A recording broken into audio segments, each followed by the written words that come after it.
My name's Samantha Tony and I was the director of Waliurdi Artists in Belgo from 2002 to 2006. My job was to oversee the operations of the organisation and specifically to work with the committee and as a governance body of the organisation, operations and finances, and kind of oversee that work with the committee. During my time at Waliurdi Artists in Belgo, I had the opportunity to work with some of the leading artists in the country, not just in Belgo at the time, which was a really remarkable experience. But also to get to know them as people and their lives and what they were passionate about and how much they committed to working at the Art Centre and making it a really strong place for the future. And there were amazing characters that we met there, including Japo Japananka, who became like the custodian of the Art Centre. He was the boss of that place, and he really took that seriously in terms of making sure that the new people that came to work there were okay, and he would be there every day, he would check in, he would be painting, but he also had a presence of this kind of caretaker.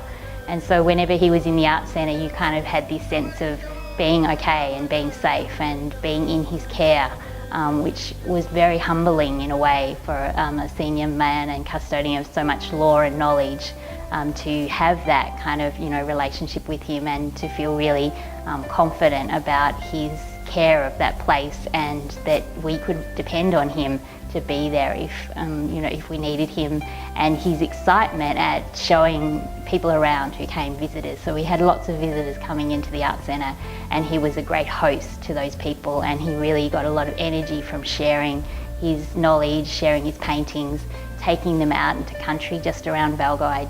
I did that a couple of times with him, where we took groups of people out and we looked out to country and he told stories, and there were so many times where I just wished I could see what he was telling the stories about. I could see these landmarks, but I knew that when he looked at them through his eyes, he saw something completely different to what I was seeing.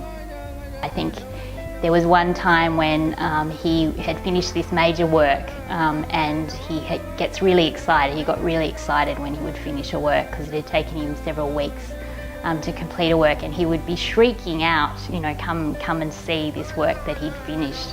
And there was one day that it was still wet on the floor, this painting, and he started describing to me, what it was about and where it was, and the elements of that work that were really,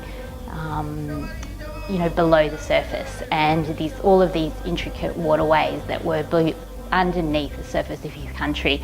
And it was the first time where I actually really saw this painting in 3 dimensions, and it sort of just dropped through the floor for me. And he knew that, he got really excited because he knew that I saw something for the first time that I hadn't seen.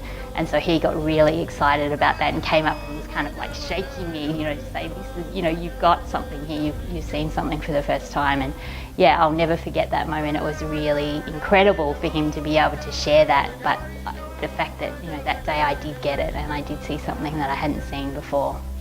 Boxer Milner was kind of, almost godlike to me before I started working at Waliurdi Artists, because he'd been one of my favourite artists before I went there. And so I remember he lived in a community 100 kilometres away from Belgo itself, and so I didn't get to see him very regularly because my partner would be the one who would take the art supplies and go and meet him in the community to facilitate his art practice.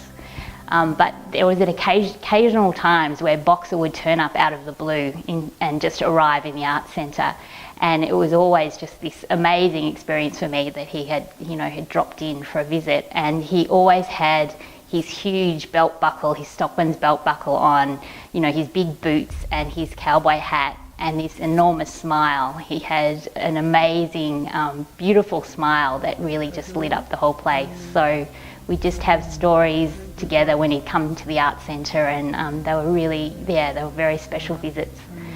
And the other thing that I remember about Boxer is that we had a cultural festival annually when we were there at the Art Centre, which brought together people from all over the region. And Boxer, there would be dancing in the evenings, and the men and women would perform for hours. And one evening, Boxer and his brother Spila sang the whole song cycle for Sturt Creek. And it was just this remarkable experience, and you knew you were witnessing something that, you know, very rarely happened, but also something of great significance in terms of the depth of knowledge that these men had.